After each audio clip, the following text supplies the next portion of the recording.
Okay, so situation here. I'm about to replace the wick in the kerosene. The old one has burned out. We have a replacement wick.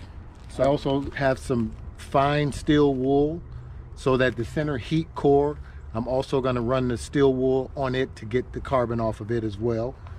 Need a Phillips head screwdriver in this case for this particular kerosene heater, and you may want to keep a bucket handy just in case you have any excess kerosene inside that you need to pour out when you're replacing your wick. All right, so let's get started.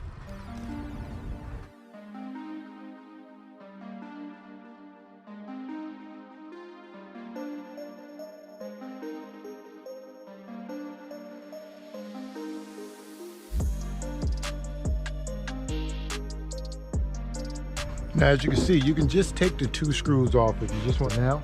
So we're going to set this down on the side here.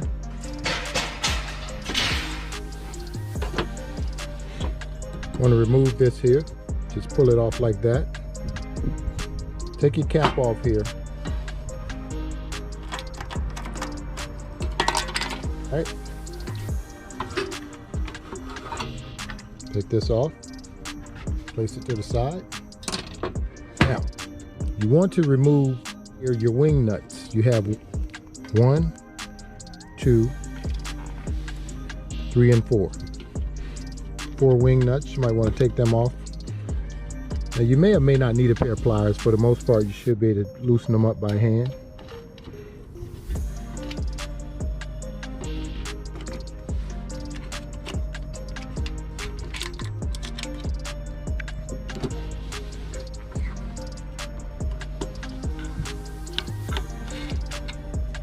A little tough. From there, you should be able to lift this out. Be mindful of your rubber boot here, okay? Take this out. That's how it looks inside. I'll just set this down here for a second so I can show you what I'm going to do. So as you can see, the center core has a lot of carbon buildup on it right here. This is what I'm going to use the steel wool for, just to kind of scrub that off. Have a lot of deposits on the inside. That's what your bucket's for. So this is already drained. I've drained it out, but that's what you you have your bucket to pour your kerosene in. So this is empty now. I'm going to clean the center pole here with some steel wool. And I'm also going to wipe down in there, try to get up the extra deposits and stuff like that.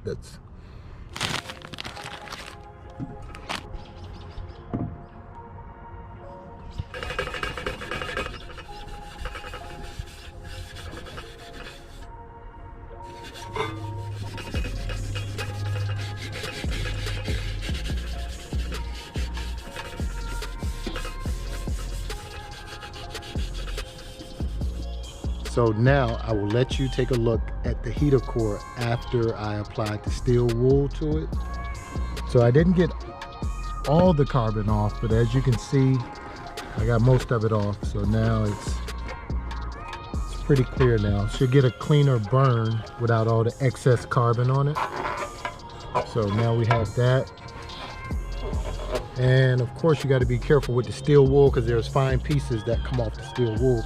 So I cleaned out the tank as well as best I can. You got to get down in the tank and get all the extra debris and things like that. So you want to clean the tank out as well if you can, just to get the extra debris and the shavings off of the steel wool that will had a tendency to fall over in there. So after you clean that out, next we will take care of the wick. So let's do that.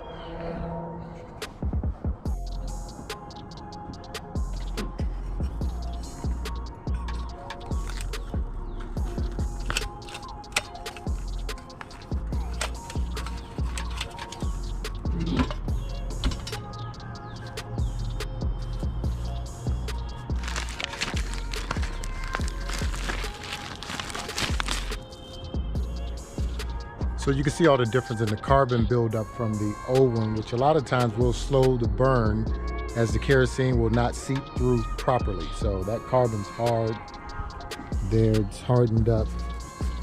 So we have a new one here. Here's the new one. Here's the old.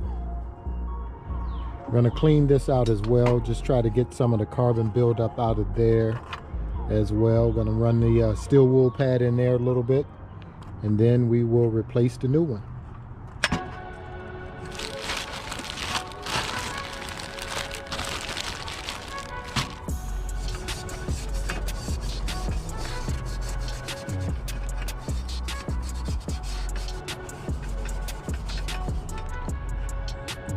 This sleeve here, what the wick is attached to, so you have to be very careful because it has these little teeth here. Now, just so you know, you can actually skip the cleaning part of this if you don't want to, but I like to try and get any extra carbon, the carbon that builds up over time, just like to clean that if I can. So now we will install the wick. So what you're going to have to do is you're going to have to line these 3 holes up. There's 3 holes inside. You have 3 notches here. So there's a movable sleeve in here that goes up and down. So this movable sleeve, you have to line up with the 3 holes. If you see here at the bottom, not sure, you have here 1, 2, and 3. So now, along with that, this sleeve here has 3 sections as well. You have the main hole here, the center. You can't see it right there. If you can see it now, there's 1, here's 2, and here's the 3rd here. So here's your main here. So what we're gonna do is we're gonna line that up, and you have to make sure that the others, you can see the hole as well, okay?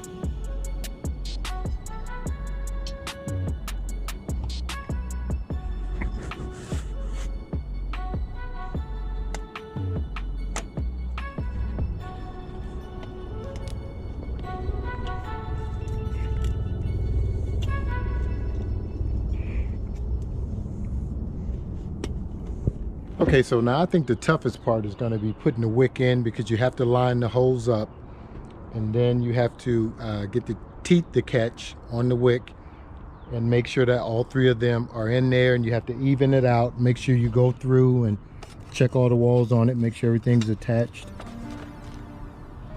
So you want to make sure that everything's in there, make sure it's all smoothed out up against all the walls of it, make it easier for it to go over here on top. And you want to make sure everybody's aligned here, slide it over evenly, and just bring it down.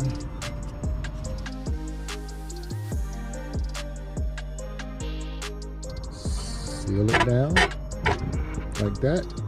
There we go.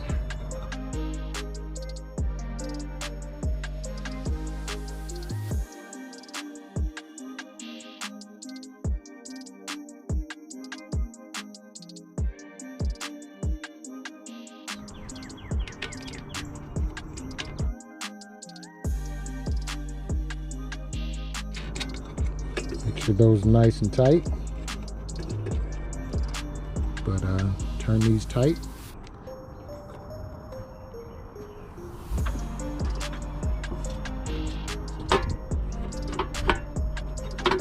Okay. Just want to line up your 2 screw holes here. Replace your last 2 here.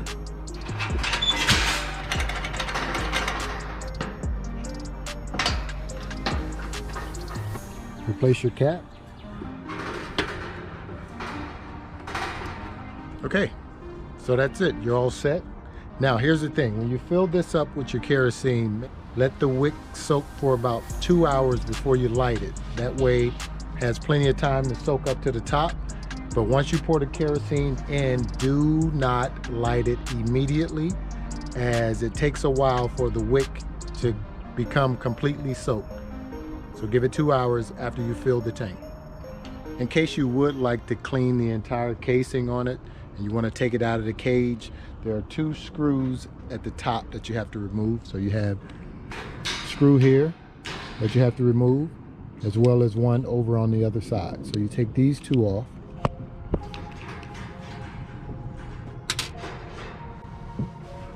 Cage here.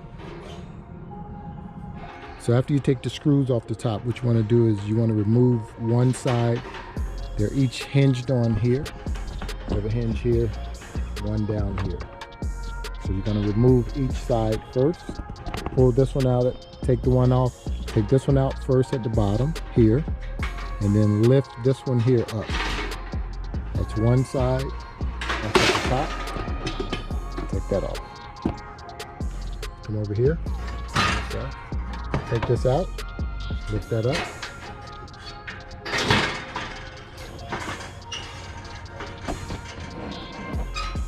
And there you go. And I can take my top off and I can clean it. You can just wipe this off with a rag. You can just take a rag and just wipe it all off.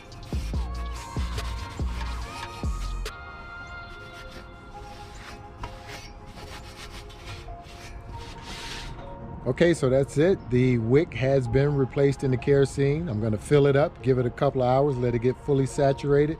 Then I'm going to light it up. It's ReekG.